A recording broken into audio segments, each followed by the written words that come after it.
Okay. Yeah. We're going to explain the common problems on push hand practice. You see, he's leaning forward. He tried to leaning forward use all his gravity push him out. But I want him to keep his axis straight. If he push back, the two people just lean together and go against each other. But for the ball, we're talking about the Wuji ball. There's only one combination gravity and one gravity center, gravity line have a 1 point on the ground. So he have to think how to move his mind and his center axis goes through that point. So the point is here. You need a shifting your hips.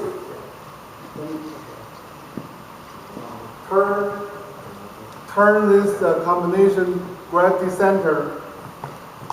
Turn out more. He's gonna lose his ground because the way we're doing, the normal way we do is like this, leaning forward. So he have his two legs, I have my back leg too strong, or three legs become a flat area, lock up everybody. There's no way to turn. But once we're straightening up, release the body, and put my center gravity into the center gravity, he's gonna lose his ground. And I'm gonna free my back leg too, because for the whole ball, only 1 point on the ground. So the push hand, we don't want to push them out by hand. We just want to feel where in that point he's gonna go out automatically. So all the push, for the push hand practice, you practice with your partner is not the destination, not destination. The purpose is not try to push him out. You try to think to push him out, you're using the intention. And you only use upper body force try to push him out.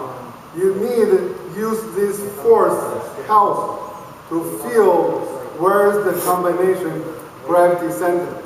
You're in that gravity center, without. Can you repeat the 3 legs balance? Where are the 3 legs here? 3 legs, 3 points. Oh, 3 legs, okay. Yeah. So see, mostly we're holding like this. He holds his 2 legs solid, I hold my back leg solid. Then we lock up, or 3 points on the floor, we lock up. Then I need to release, I need to find my tailbone, my head, and get my axis close to the center. Now, this is the gravity center. See, my back leg release, his leg release, but my other leg into that center. And this one, when we're in that position,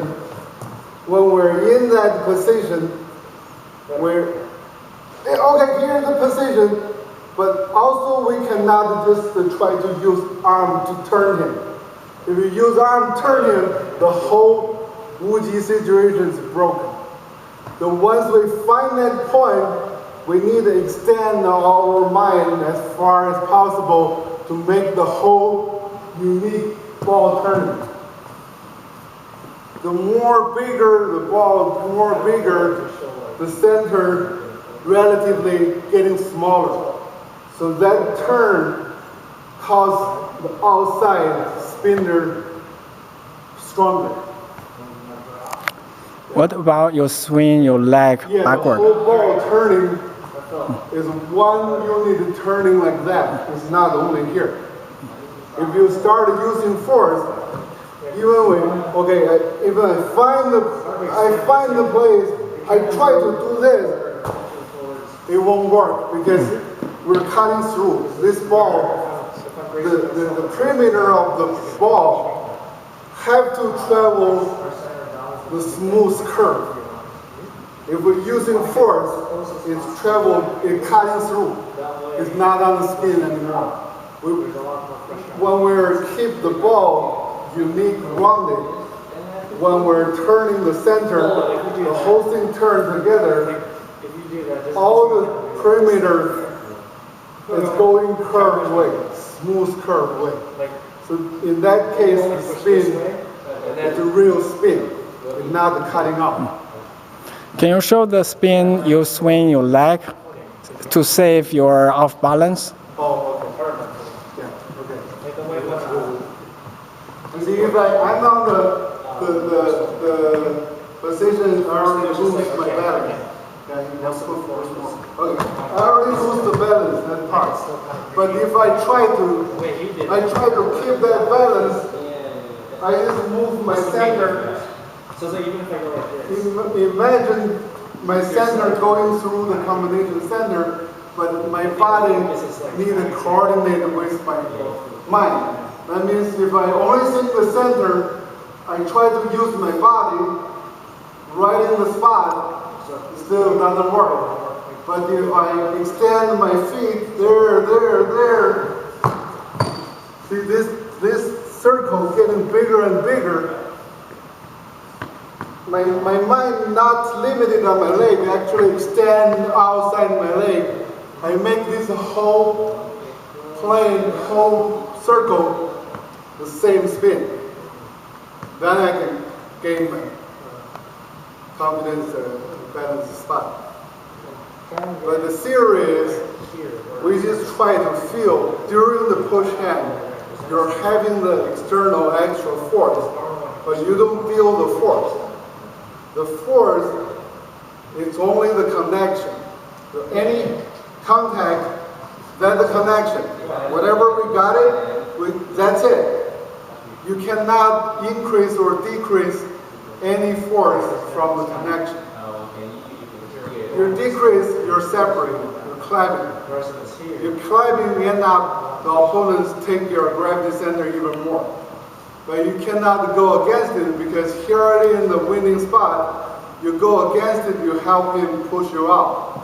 So this contact is just a contact. Once we contact, our mind goes to the combination center and turn from there.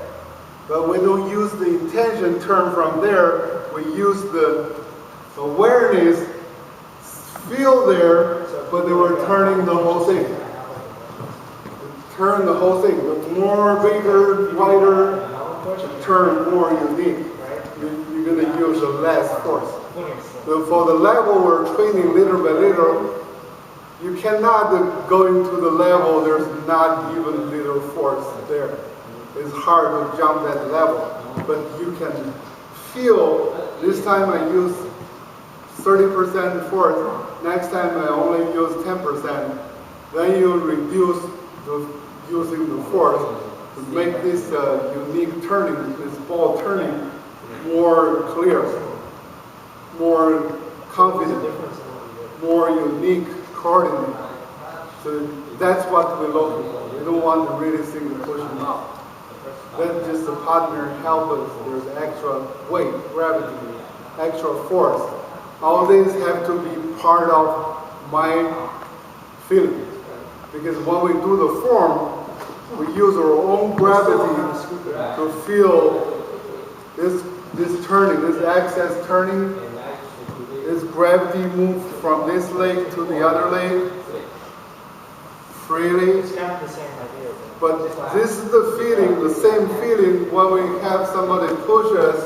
That's the feeling, the same feeling when you do the form, the same feeling when you have extra force and gravity.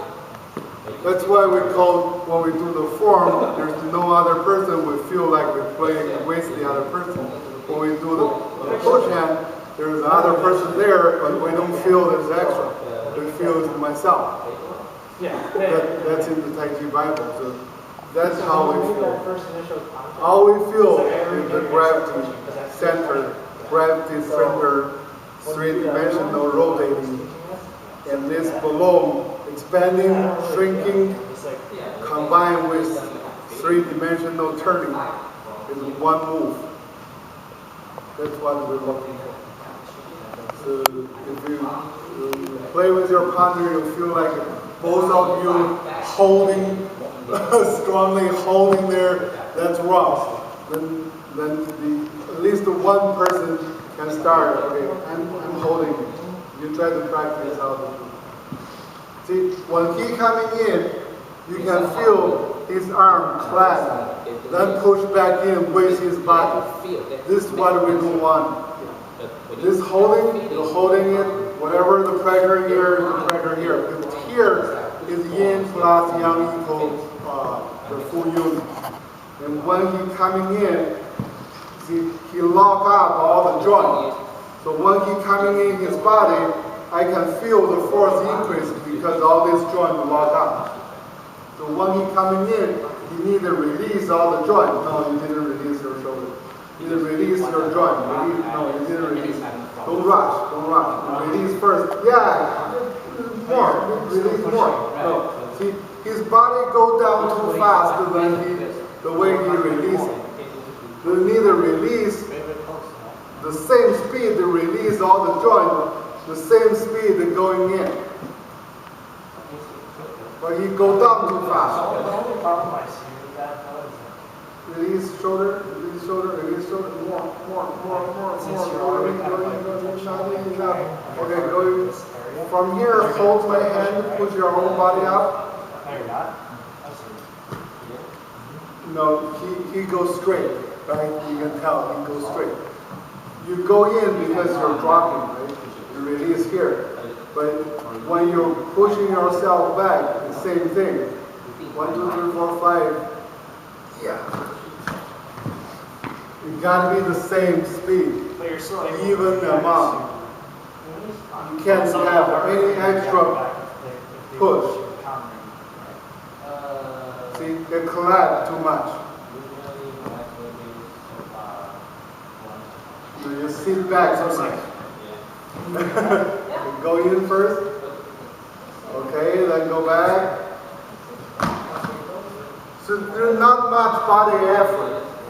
Then it's work. Just like this. You see, I'm pushing him. I'm pushing him. If I push like this, all you got is hurting here. But I use here, hold my body up, and drop my body. You don't feel any hurt on shoulder.